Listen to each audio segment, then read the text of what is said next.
Guys idol, magandang araw po sa inyong lahat. Ngayon, explain ko sa inyo kung ano yung ibig sabihin ng jurisdiction over the offense. Ito po isang kapangyarihan, power to hear, determine, and decide the case based on its imposable penalty.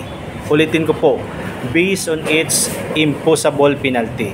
Ibig sabihin, the jurisdiction over the offense is nababase po sa bigat ng kaparusahan o sa penalty nito.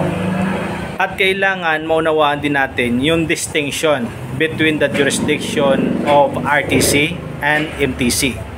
Kung yung offense or kaso is mayroong kaparusahan na more than 6 years, ibig sabihin 6 years and 1 day pataas, yan po ay jurisdiction ng RTC o Regional Trial Court. Now, if yung kaso naman is 6 years below, yan po ay jurisdiction ng MTC, Municipal Trial Court. Now, punta po tayo sa halimbawa ng mga kaso. Let's say murder.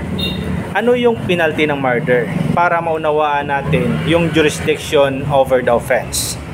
Under po sa Article 248 ng Revised Penal Code, ang penalty ng murder is reclusion perpetua na may hangganan na 20 years and 1 day to 40 years imprisonment. Ibig sabihin, yan po ay jurisdiction ng Regional Trial Court. Magbigay po na tayo ng ibang example. Let's say, rape. If the rape is committed through sexual intercourse, under po sa Article 335 ng Revised Penal Code, yan po ay may penalty na reclusion perpetua. The same with murder, the duration of penalty is 20 years and 1 day to 40 years imprisonment, and that falls to the jurisdiction of Regional Trial Court. Now, another example is less serious physical injury. Ano yung penalty ng less serious physical injury? Under po sa Article 265 of Revised Penal Code, the penalty of less serious physical injury is arresto mayor, which is 1 month and 1 day to 6 months imprisonment, and that falls to the jurisdiction of MTC or Municipal Trial Court.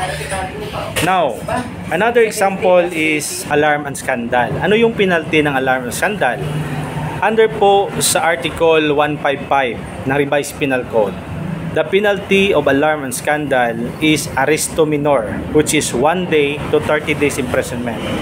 Of course, that falls to the jurisdiction of MTC or Municipal Trial Court. So guys idol, I hope po naunawaan po natin yung ibig sabihin ng jurisdiction over the offense. Magandang araw po sa inyo lahat.